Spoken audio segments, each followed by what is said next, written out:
2. O texto é o mesmo. Não vou ler de novo, tá? Aliás, vou ler porque vai que eu coloco isso isoladamente depois no YouTube, uma dessas questões. Então vamos lá. Leia o texto 2 a seguir e responda a questão. Texto 2. Um dos principais impactos das mudanças ambientais globais é o aumento da frequência e da intensidade de fenômenos extremos, que quando atingem áreas ou regiões habitadas pelo homem causam danos responsáveis por perdas significativas de caráter social, econômico e ambiental. Os desastres naturais são geralmente associados a terremotos, tsunamis, erupções vulcânicas, furacões, tornados, temporais, estiagens severas, ondas de calor, etc. Leia o texto a seguir. Um raio é uma descarga elétrica na atmosfera. Geralmente ele começa com pequenas descargas elétricas dentro da nuvem, que liberam os elétrons para iniciar o caminho de descida em direção ao solo. Está explicando como funciona um raio. Legal. A primeira conexão com a Terra é rápida e pouco luminosa para ser vista a olho nu. Quando essa descarga, conhecida como líder escalonado, encontra-se a algumas dezenas de metros do solo, parte em direção a ela outra descarga com cargas opostas, chamada de descarga conectante.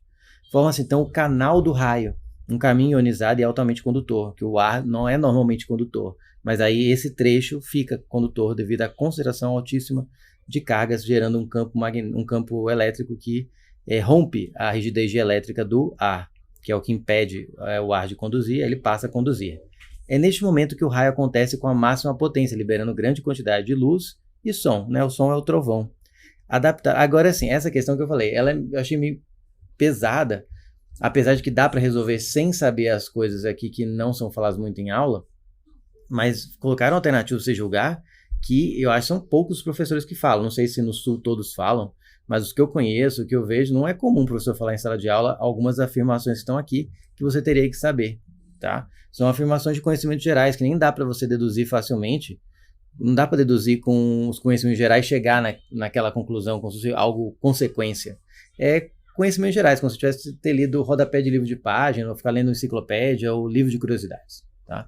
Ou lido esse texto aqui, tá? Porque eu fui atrás dele para ver onde que tiraram essas afirmações aqui, porque nem eu sabia tudo isso de cor. E se você ler esse texto aqui do Saba, tem exatamente um pedaço dele está aqui, mas o restante dele vai responder todas essas afirmativas aqui, julgar, responder todas essas perguntas. Mas quem não tivesse lido estaria em extrema desvantagem, tá?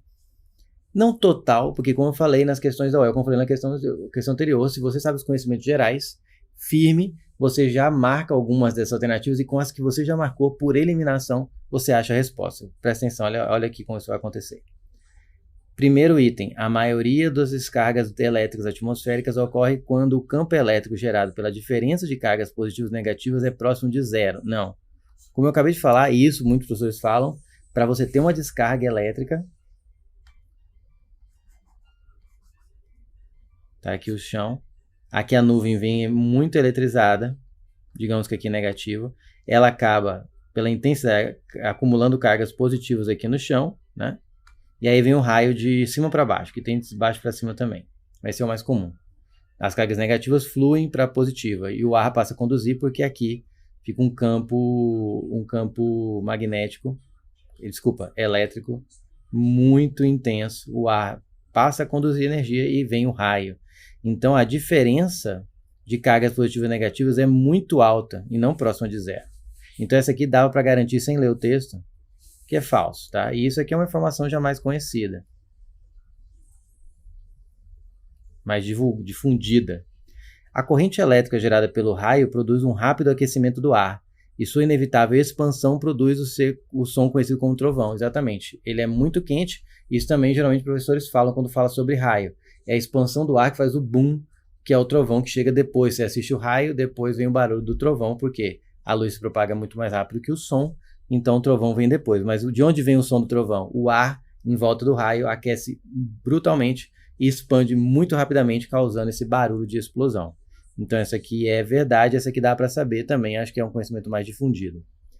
O terceiro item. Aí observe que tem que começar com FV. Se você olhar as alternativas, essa começa com VV, VF, VF, FF, FV só tem AD. Já matava a questão. Então não precisava saber as afirmações mais difíceis, que eu acho que era muito detalhe, que são as próximas. Olha só.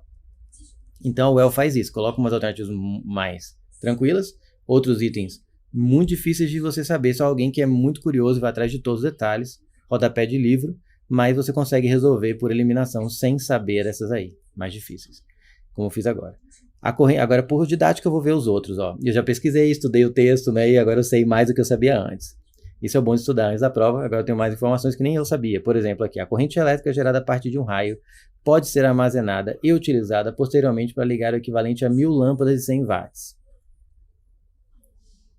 Bom, aí você pode ver que você não conhece ninguém que armazena o raio, né? Então você pode chegar à conclusão ou desconfiar fortemente que o raio, a energia não pode ser armazenada.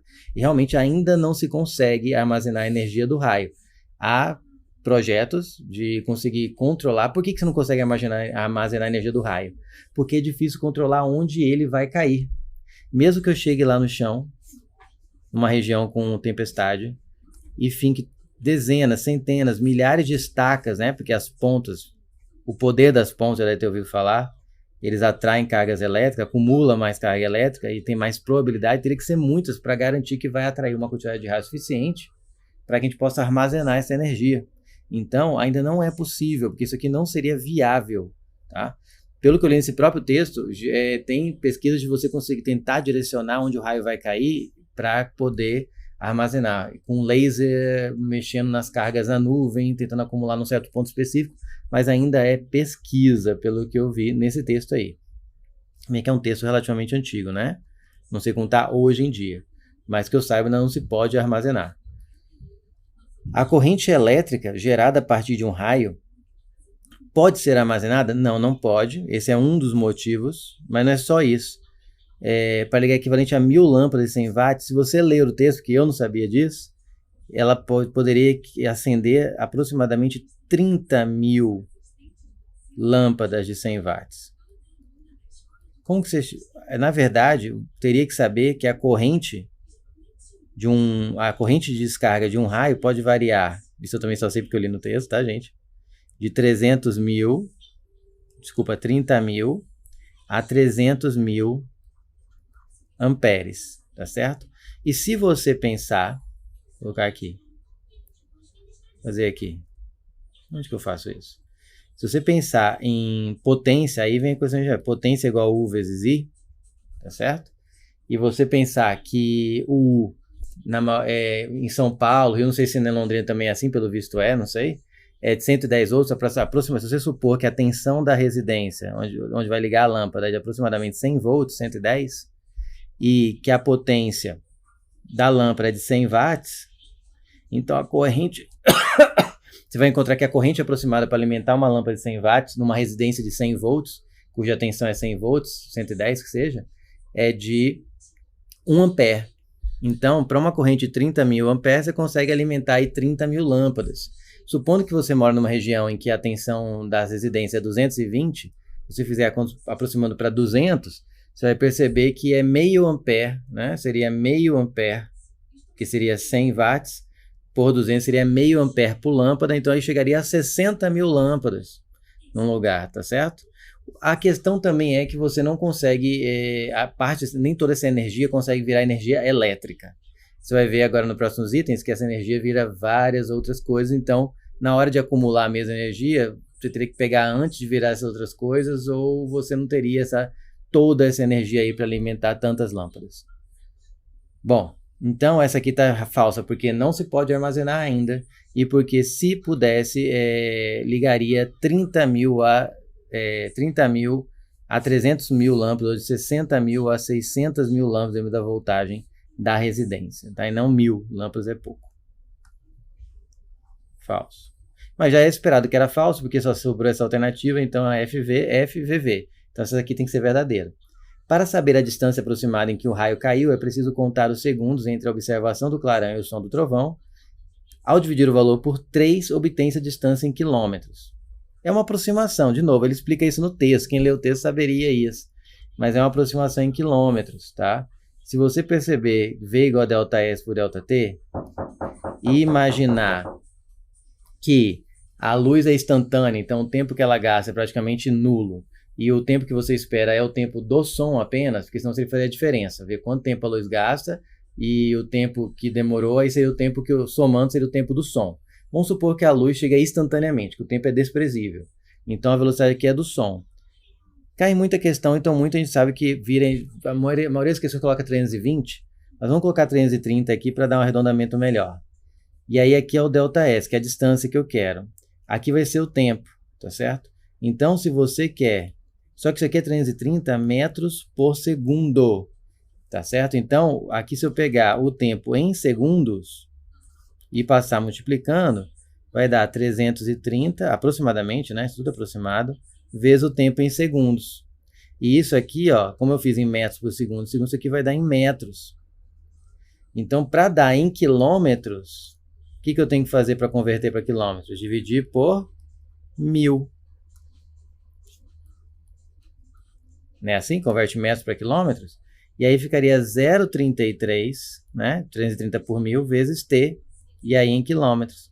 Só que 0,33 é aproximadamente 1/3. Tá aí. Se você pegar o tempo em segundos e dividir por 3, dá o ΔS aproximadamente em quilômetros. Aí é a demonstração.